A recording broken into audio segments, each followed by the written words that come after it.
Thank you. When I came into office, I promised to look at the world's challenges with open eyes and very fresh thinking.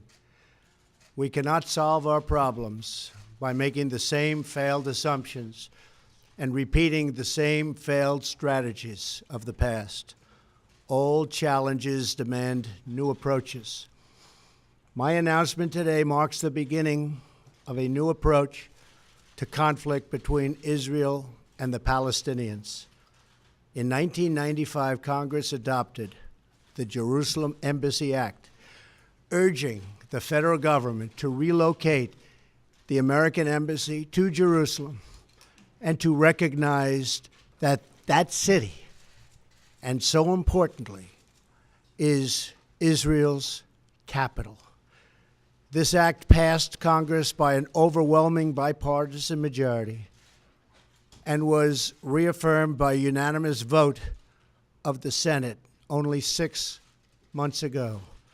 Yet for over 20 years, every previous American president has exercised the law's waiver, refusing to move the U.S. Embassy to Jerusalem or to recognize Jerusalem as Israel's capital city. Presidents issued these waivers under the belief that delaying the recognition of Jerusalem would advance the cause of peace. Some say they lacked courage, but they made their best judgments based on facts as they understood them at the time. Nevertheless, the record is in. After more than 2 decades of waivers, we are no closer to a lasting peace agreement between Israel and the Palestinians. It would be folly to assume that repeating the exact same formula would now produce a different or better result. Therefore, I have determined that it is time to officially recognize Jerusalem as the capital of Israel. While previous presidents have made this a major campaign promise, they failed to deliver. Today, I am delivering. I've judged this course of action to be in the best interests of the United States of America and the pursuit of peace between Israel and the Palestinians. This is a long overdue step to advance the peace process and to work towards a lasting agreement. Israel is a sovereign nation with the right, like every other sovereign nation, to determine its own capital. Acknowledging this is a fact is a necessary condition for achieving peace. It was 70 years ago that the United States, under President Truman, recognized the State of Israel.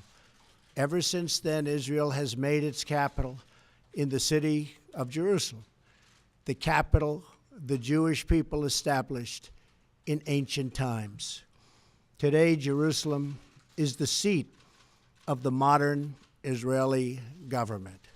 It is the home of the Israeli parliament, the Knesset, as well as the Israeli Supreme Court.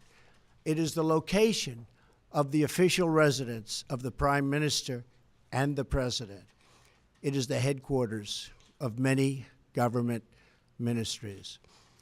For decades, visiting American presidents, secretaries of state, and military leaders have met their Israeli counterparts in Jerusalem, as I did on my trip to Israel earlier this year. Jerusalem is not just the heart of 3 great religions, but it is now also the heart of one of the most successful democracies in the world. Over the past 7 decades, the Israeli people have built a country where Jews, Muslims, and Christians, and people of all faiths are free to live and worship according to their conscience and according to their beliefs. Jerusalem is today and must remain a place where Jews pray at the Western Wall, where Christians walk the stations of the cross, and where Muslims worship at Al-Aqsa Mosque. However, through all of these years, presidents representing the United States have declined to officially recognize Jerusalem as Israel's capital. In fact, we have declined to acknowledge any Israeli capital at all. But today we finally acknowledge the obvious, that Jerusalem is Israel's capital. This is nothing more or less than a recognition of reality. It is also the right thing to do. It's something that has to be done. That is why, consistent with the Jerusalem Embassy Act, I am also directing the State Department to begin preparation to move the American Embassy from Tel Aviv to Jerusalem. This will immediately begin the process of hiring architects, engineers, and planners so that a new embassy, when completed, will be a magnificent tribute to peace. In making these announcements, I also want to make one point very clear. This decision is not intended in any way to reflect a departure from our strong commitment to facilitate a lasting peace agreement. We want an agreement that is a great deal for the Israelis and a great deal for the Palestinians. We are not taking a position of any final status issues, including the specific boundaries of the Israeli sovereignty in Jerusalem or the resolution of contested borders. Those questions are up to the parties involved. The United States remains deeply committed to helping facilitate a peace agreement that is acceptable to both sides.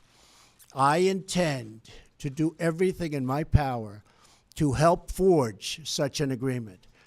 Without question, Jerusalem is one of the most sensitive issues in those talks. The United States would support a two-state solution if agreed to by both sides.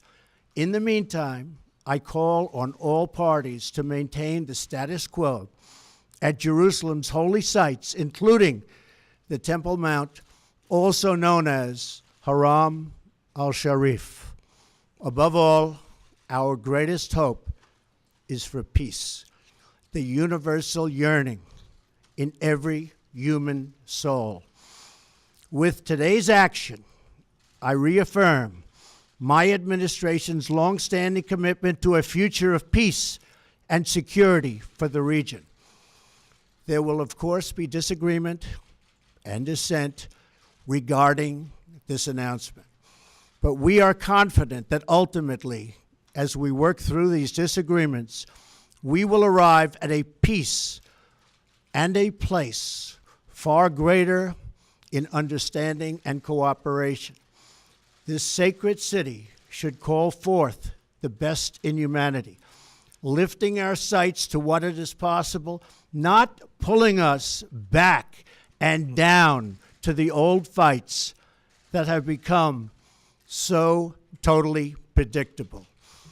Peace is never beyond the grasp of those willing to reach it.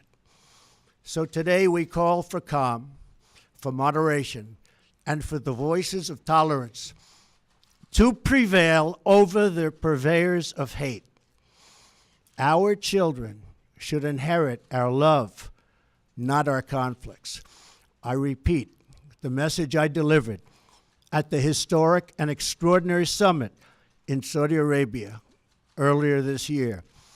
The Middle East is a region rich with culture, spirit, and history. Its people are brilliant, proud, and diverse, vibrant, and strong. But the incredible future awaiting this region is held at bay by bloodshed, ignorance, and terror. Vice President Pence will travel to the region in the coming days to reaffirm our commitment to work with partners throughout the Middle East to defeat radicalism that threatens the hopes and dreams of future generations. It is time for the many who desire peace to expel the extremists from their midst. It is time for all civilized nations and people to respond to disagreement with reasoned debate, not violence. And it is time for young and moderate voices all across the Middle East to claim for themselves a bright and beautiful future. So today, let us rededicate ourselves to a path of mutual understanding and respect. Let us rethink old assumptions and open our hearts and minds to possible and possibilities. And finally, I ask the leaders of the region, political and religious, Israeli and Palestinian, Jewish and Christian and Muslim, to join us in the noble quest for lasting peace. Thank you. God bless you. God bless Israel. God bless the Palestinians. And God bless the United States. Thank you very much. Thank you.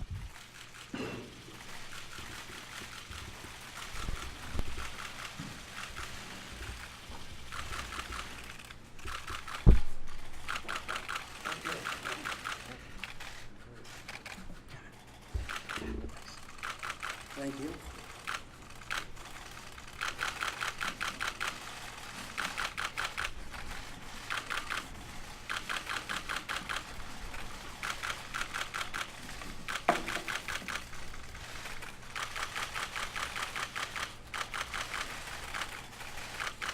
Thank you very much, everyone. Thank you.